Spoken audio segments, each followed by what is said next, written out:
Hello friends, मैं श्रेयस पांडे आपका अपने यूट्यूब चैनल यशास्त्र शास्त्र में आपका स्वागत करता हूं। आई होप आप सब अच्छे होंगे। आइए हम नए टॉपिक स्टार्ट करते हैं। जैसे देख रहे हैं कि डेवलपमेंट डोमेन यानी विकास के क्षेत्र। अब सीटेट के क्वेश्चन में कई डिफरेंट क्वेश्चन पूछते हैं और डिफरेंट कैसे करते हैं कि इंग्लिश वाले नाम सेम रहते हैं पर हिंदी वाले नाम चेंज कर देते हैं। मैं यही कोशिश करता हूँ आपके जो टॉपिक होते हैं उसके एक से अगर कई नाम है तो मैं उनको सबको बता सकूं। जैसे विकास के क्षेत्र हैं, अब इसको विकास के पक्ष भी कहते हैं। जैसे एस्पेक्ट्स ऑफ डेवलपमेंट कहते हैं इसको, एस्पेक्ट्स ऑफ डेवलपमेंट यानी विकास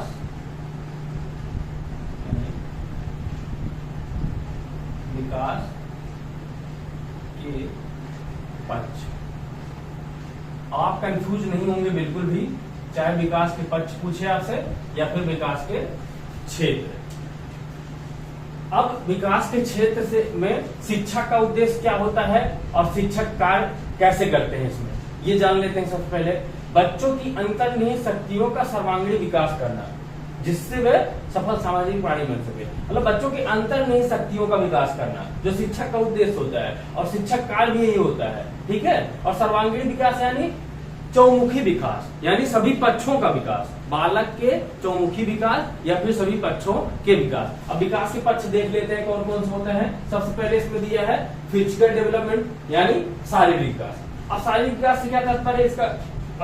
शारीरिक विकास यानी आपके शरीर में जो भी शारीरिक वृद्धि या परिवर्तन हो रहा है उससे शारीरिक विकास होता है, ठीक है।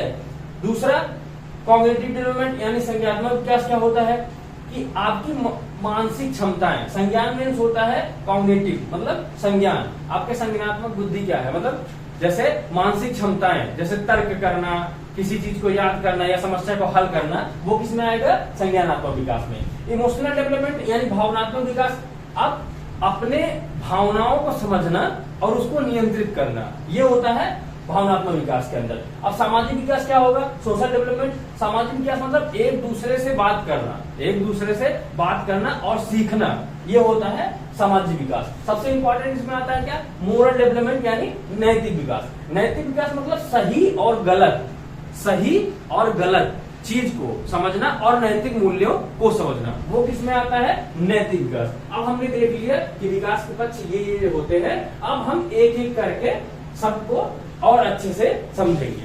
और इसी में फर्स्ट है, हम देखते हैं कि फिजिकल डेवलपमेंट यानी शारीरिक विकास।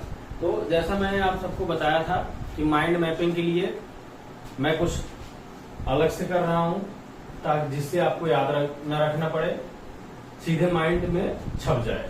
तो क्या, क्यों, कैसे 3 क्वेश्चन मैंने आपको बताया था। तो सबसे पहले क्वेश्चन उठता है कि शारीरिक विकास क्या है, शारीरिक विकास क्यों करें और शारीरिक विकास कैसे करें। आइए हम जानते हैं सबसे पहले शारीरिक विकास क्या होता है। जैसे देख रहे हैं हम, बच्चों को शारीरिक रूप से स्वस्थ बनाना। शारीरिक विकास क्या है कि बच्चों को शारीरिक रूप से स्वस्थ बनाना। अब शारीरिक रूप से स्वस्थ बनाना यानी कि उनको निरोगी रखना। निरोगी रखने से आशय है कि आयु के साथ लंबाई व भार उनका संतुलन बना रहे। दूसरा है कि शारीरिक विकास क्यों करें। शारीरिक विकास क्यों करें? विकास के सभी पक्ष एक दूसरे से जुड़े होते हैं अर्थात प्रभावित करते हैं। ये बहुत ही क्वेश्चन सीटेट में बार बार आता है कि पूछता है कि अगर किसी बच्चे का शारीरिक विकास सही नहीं है तो उसका मानसिक विकास या सामाजिक विकास या भावनात्मक विकास कैसे होगा। अगर शारीरिक विकास सही नहीं है तो उसका और भी पक्ष जो है सही नहीं होंगे। अरस्तु हमारे एक साइकोलॉजिस्ट राइटर है, उन्होंने बताया था कि स्वस्थ शरीर में ही स्वस्थ मस्तिष्क का निर्माण होता है। अरस्तु ने बताया था। वही यह लाइन फिट होती है कि विकास के सभी पक्ष एक दूसरे से जुड़े होते हैं अर्थात प्रभावित करते हैं। और शारीरिक विकास कैसे करें? उनको संतुलित आहार देके, उनके शारीरिक जरूरत जितनी हो उसके हिसाब से, नियमित चिकित्सा की जांच, उनको टाइम से फिक्स करके उनका पूरी बॉडी चेकअप कराना चाहिए। और अच्छी आदतों का निर्माण लगभग ये 10 वर्ष तक करना चाहिए बच्चों को, प्रॉपर 10 अच्छी आदतों का निर्माण, और ये सब जो है लगभग 10 वर्ष तक करनी चाहिए। और शारीरिक विकास में ही हम देखते हैं एक और चीज आती है जो मैंने सोचा आपको बता दूं मैं, ये अलग से नहीं आता है। मनश्चालक विकास या मनोगत्यात्मक या गामक, जो मोटर स्किल्स होती है वो भी शारीरिक विकास में ही आती हैं। अब इसको भी देख लेते हैं क्या है, क्यों है और कैसे है। ठीक है, यह क्या होता है? मोटर स्किल्स यानी मनश्चालक या मनोगत्यात्मक जो होता है क्या है? शरीर के अंगों में समन्वय का विकास करना, जैसे हाथ और आंख का, जैसे आंख और हाथ का, कान और हाथ का, और आंख से हाथ और कान का। जैसे जो पायलट होते हैं अगर उनके हाथों और आंखों में समन्वय ना हो तो कैसे चलाएंगे, और डॉक्टर हैं उनको सर्जन हैं, उनको ऑपरेशन करना है, अगर उनके आंखों और हाथों में कॉम्बिनेशन नहीं होगा तो कैसे करेंगे। तो हमने जाना कि यह क्या है और फिर यह क्यों करें इसको। जैसे मनश्चालक या मनोगतिक जो मोटर स्किल्स है इसको करें ही तो, इसका विकास क्यों करें। जीवन में विभिन्न क्षेत्रों में शरीर के अंगों में समन्वय की आवश्यकता होती है। हम कोई भी काम कर ले लाइफ में, अगर हमारे आई और हैंड या फिर एक जो बॉडी के पार्ट है अगर एक दूसरे से कनेक्टेड नहीं है तो हम अपना डेवलपमेंट नहीं कर सकते। जैसे सीढ़ी पर चढ़ना या उतरना या कोई बॉल पकड़ना, कोई भी काम करते हैं उनमें हमारे लाइफ में ये जरूरी होती है कि हमारे जो भी बॉडी पार्ट है उनमें कनेक्टिविटी हो। वही कह रहे हैं कि जीवन के सभी क्षेत्रों में शरीर के अंगों में समन्वय की आवश्यकता होती है। और यह विकास कैसे करे कि शरीर के अंगों में समन्वय का अभ्यास कराए। जैसे पहले बड़ी बॉल दें बच्चों को पकड़ने के लिए, और छोटे बच्चे रहते हैं उनको पहले बड़ी बॉल दें, फिर धीमे धीमे छोटी बॉल दें, फिर सीढ़ियों पर चढ़ना पहले छोटे सीढ़ी पर चढ़ना सिखाएं, फिर बड़े सीढ़ी, पहले ग्राउंड में ऐसे उंगली पकड़ के सिखाएं, वो चल रहे हैं, हाथों का पैरों का कॉम्बिनेशन बन रहा है, फिर दौड़ना स्टार्ट कर दे रहे हैं, आई और हैंड कांटेक्ट हो रहा है, हैंड और पैर का कांटेक्ट हो रहा है। तो इसका मतलब ये होता है मनश्चालक मतलब बॉडी के हर एक पार्ट का एक दूसरे से कनेक्टिविटी होती है और वह एक दूसरे से कनेक्ट रहते हैं। और अगर जैसे हाथ और आंख का कॉम्बिनेशन नहीं होगा तो वह उसका ये वाला विकास नहीं हो पाएगा, और कान और हाथ का नहीं होगा तब भी नहीं हो पाएगा, आंख और हाथ और कान का नहीं होगा तब भी यह नहीं हो पाएगा विकास जो होता है मोटर स्किल का, वो फिर बच्चा ये वाला डेवलपमेंट नहीं कर पाएगा। अब हम इसी में देखते हैं कॉग्निटिव डेवलपमेंट यानी संज्ञानात्मक विकास। तो सबसे पहले संज्ञानात्मक विकास देखते हैं, इसमें भाषा का भी विकास हो जाता है। सबसे पहले देखते हैं संज्ञानात्मक विकास है क्या। संज्ञान का शाब्दिक अर्थ होता है जानना, समझना व अवबोध करना। यानी पहले किसी चीज को जानना, फिर समझना, फिर अवबोध करना। जैसा कि लिखा भी है इसमें कि संज्ञानात्मक विकास का अभिप्राय होता है समझ का विकास, मतलब किसी चीज को जानना, फिर समझना, फिर अपनी राय या फिर उसको अपने हिसाब से उसको समझना। यही है संज्ञानात्मक विकास का अभिप्राय। यानी अपने समझ का कितना अच्छे से आप विकास कर पाते हो, अच्छा में या बुरे में, जिसमें फील्ड में भी आप अपने समझ का कितना विकास कर लेते हैं। और संज्ञानात्मक विकास क्यों करें? जीवन में आने वाली समस्याओं को समझ सके व उसका समाधान कर सके। अब ऐसा तो है नहीं हमारी लाइफ ऐसे बिल्कुल क्लियर चलती रहेगी भाई, कुछ न कुछ प्रॉब्लम, छोटी बड़ी प्रॉब्लम आती रहेगी। तो संज्ञानात्मक विकास इसीलिए कराया जाता है बच्चों को, उनके जीवन में कोई भी प्रॉब्लम आ रही है तो वह उनका सफलतापूर्वक सामना कर सके। और कैसे करें, अब इसको मैंने एक चक्र के माध्यम से समझाने के लिए सोचा है कि समाधान चक्र बना दिया हूं। वह कैसे करेंगे कि संज्ञानात्मक विकास अगर उनके लाइफ में कोई भी प्रॉब्लम आ रही है तो वह उसका समाधान कैसे करेंगे। सबसे पहले है इसमें कि समस्या की पहचान। अगर उनके सामने कोई भी समस्या आ जा रही है सबसे पहले उसकी पहचान करेंगे, यह समस्या किस प्रकार की है। सबसे पहले इसका स्टेप पहला होता है कि समस्या की पहचान करना। दूसरा समस्या का विश्लेषण करना। पहले हमने देख लिया हाँ समस्या ये है, ठीक है, अब उसका विश्लेषण करेंगे, छोटे छोटे पार्ट में तोड़ के देखेंगे, उसका समस्या का उसको वर्गीकरण करेंगे। समस्या को सबसे पहले पहचानेंगे कि समस्या की पहचान करना होता है, दूसरा समस्या का विश्लेषण, उसको छोटे छोटे खंडों में तोड़ेंगे, फिर योजना निर्माण करेंगे कि आगे अब इस पे कार्य कैसे किया जाए या फिर किस तरीके से इस पे वर्क किया जाए।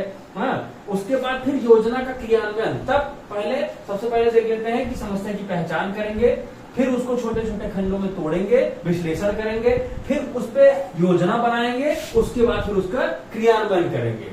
उसके बाद फिर जब उसका योजना का क्रियान्वयन कर लेंगे, फिर से उसका योजना मूल्यांकन करेंगे कि क्या हमने जो समस्या पहचान की थी, क्या उसका समाधान हो चुका है या नहीं हुआ है। अगर नहीं हुआ है तो यह प्रोसेस फिर होगा, फिर समस्या की पहचान करेंगे, फिर समस्या का विश्लेषण करेंगे, फिर योजना निर्माण करेंगे, फिर योजना का क्रियान्वयन करेंगे और फिर मूल्यांकन करेंगे। यह प्रोसेस जब तक चलता रहेगा जब तक वह समस्या का समाधान नहीं हो सकता है। ठीक है, आई होप आप सबको अच्छा लगा होगा, क्योंकि ये चक्र के माध्यम से समझाना, ये मैंने बोला था कि मैं आपको चीजें रटाऊंगा नहीं, आपको चीजें माइंड मैपिंग के थ्रू आपके दिमाग में डाल दूंगा। अब आपके सामने कोई भी प्रॉब्लम आएगी, सबसे पहले आप उस समस्या को देखोगे, फिर उसका विश्लेषण करोगे, फिर उसके बाद एक आप जो है प्लान बनाओगे, योजना निर्माण करोगे, उसके बाद फिर आप उस पर वर्क करोगे, फिर आप फिर से उसका मूल्यांकन करोगे कि हाँ हमने जो हमारे पास जो प्रॉब्लम थी वह सॉल्व हुई कि नहीं हुई। अब हम इसी में आगे नेक्स्ट टॉपिक देखेंगे कि भावनात्मक विकास यानी इमोशनल डेवलपमेंट। अब इमोशनल डेवलपमेंट क्या होता है? भाव या संवेगों का अपने विकास करना ही क्या होता है? भावनात्मक विकास। इसमें अब भाव या संवेग को कैसे विकास करेंगे कि भाव या संवेग, सबसे पहले जान लेते हैं संवेग क्या होता है। संवेग जैसे खुशी, डर, गुस्सा, प्रेम जैसी भावनाओं को बच्चा पहचानना सीख जाता है। और प्रबंधन यानी बच्चा यह सीखता है कि कब और कैसे अपनी भावनाओं को सुरक्षित तरीके से व्यक्त किया जाए। मतलब बच्चा सबसे पहले अपने भाव या संवेगों का विकास करता है और संवेगों को जानता है और वह उसका प्रबंधन करता है। इसमें इमोशनल डेवलपमेंट में अब इसका विकास क्यों करें?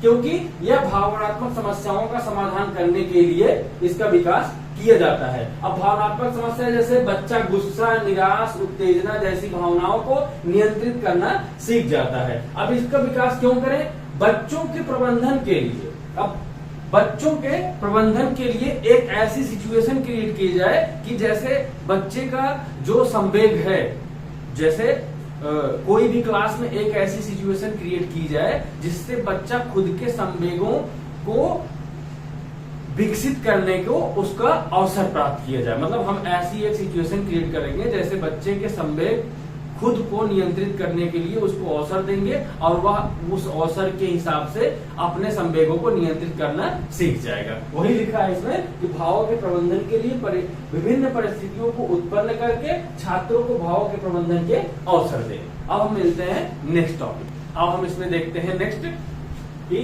सोशल डेवलपमेंट यानी सामाजिक विकास। अब जानते हैं सामाजिक विकास क्या है। समाज के साथ सामंजस्य का विकास सामाजिक विकास कहलाता है। अब सामंजस्य का मतलब क्या होता है कि समाज के मूल्यों, समाज के कुछ मूल्य होते हैं, उनके कुछ विश्वास होते हैं, उनके व्यवहार भी कुछ होते हैं, उनको भौतिक वस्तुओं का प्रयोग करने के लिए विधियों को सीखना। मतलब समाज में कुछ मूल्य होते हैं और कुछ विश्वास भी होते हैं और उनके व्यवहार भी होते हैं और उनमें कुछ भौतिक वस्तुएं होती हैं जिनका प्रयोग करके उनकी विधियों को सीखा जाता है।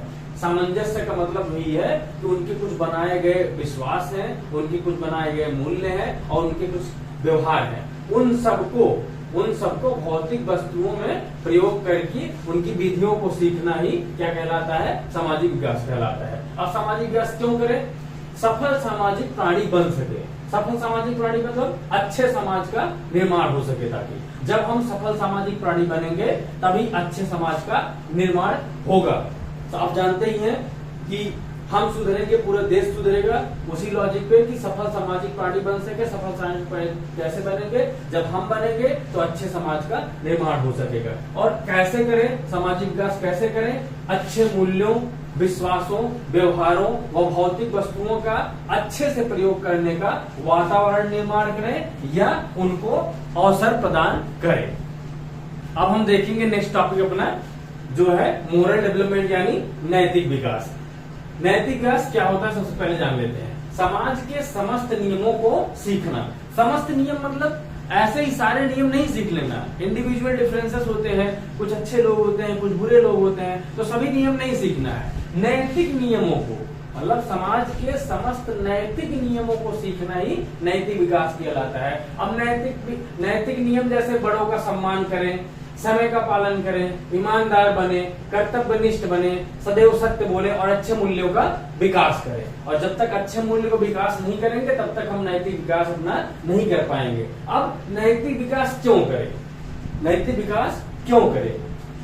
अच्छे मूल्यों का जब हम अपने अंदर विकास कर लेते हैं तो हमारे अंदर क्या आ जाता है, स्वयं को निर्देशित करने वाले नियमों का संग्रह हो जाता है। कि मतलब हम अपने अंदर अच्छे मूल्य जो होते हैं उनको विकसित कर लेंगे। इसीलिए हमें क्यों कराया जाता है? ताकि हम अपने अंदर अच्छे मूल्यों का विकास कर सके। अब कैसे करें? नैतिक मूल्यों पर कहानियां, नाटक या कविताएं सुनाएं बच्चों को, धार्मिक मूल्य व उनसे अनुभव कराएं, धार्मिक मूल्यों का अनुभव कराएं। और एक चीज, अध्यापक स्वयं नैतिक नियमों का स्वयं पालन करे। अध्यापक स्वयं नैतिक नियमों का स्वयं पालन करे। जैसे एक कोहलबर्ग है जिन्होंने मोरल डेवलपमेंट का दिया है, थ्योरी दी है नैतिक विकास का। मैंने आपको बताया था, हमने पढ़ा था कि सोशल डेवलपमेंट वाइगोत्स्की ने बताया था, कॉग्निटिव डेवलपमेंट जीन पियाजे ने बताया था। अब नैतिक विकास यानी इसको कोहलबर्ग ने दिया है। तो कोहलबर्ग ने बताया था कि नैतिक विकास के लिए, अभी हम वो सब आगे पढ़ेंगे, जो लर्निंग थ्योरी आएगी उसमें जीन पियाजे, कोहलबर्ग, वाइगोत्स्की, उसको डिटेल पढ़ेंगे। अभी बस इसमें थोड़ा थोड़ा बता दे रहे हैं कि जैसे मोरल डेवलपमेंट है तो इसको कोहलबर्ग ने दिया है, और उधर संज्ञानात्मक विकास जीन पियाजे ने दिया था, सामाजिक विकास जो था वाइगोत्स्की ने दिया था। वैसे ही नैतिक विकास में कोहलबर्ग क्या कहते हैं, आइए देखते हैं। नैतिक विकास के लिए नैतिक तर्कणा का अवसर देना चाहिए। नैतिक विकास के लिए नैतिक तर्कणा का अवसर देना चाहिए, क्योंकि व्यवहार नैतिक तर्कणा पर आधारित होता है। ठीक है, इन्होंने क्या कहा था कि नैतिक विकास के लिए नैतिक तर्कणा का अवसर देना चाहिए, क्योंकि व्यवहार नैतिक तर्कणा पर आधारित होता है। अब नैतिक तर्कणा देख लेते हैं क्या होता है। नैतिक तर्कणा यानी मोरल रीजनिंग। नैतिक तर्कणा यानी मोरल रीजनिंग।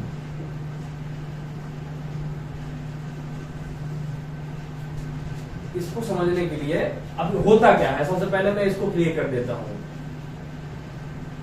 क्या उचित है और क्या नहीं का तर्क कर पाना, यानी कि क्या उचित है और क्या उचित नहीं है, इन दोनों का तर्क कर पाना ही नैतिक तर्कणा कहलाता है।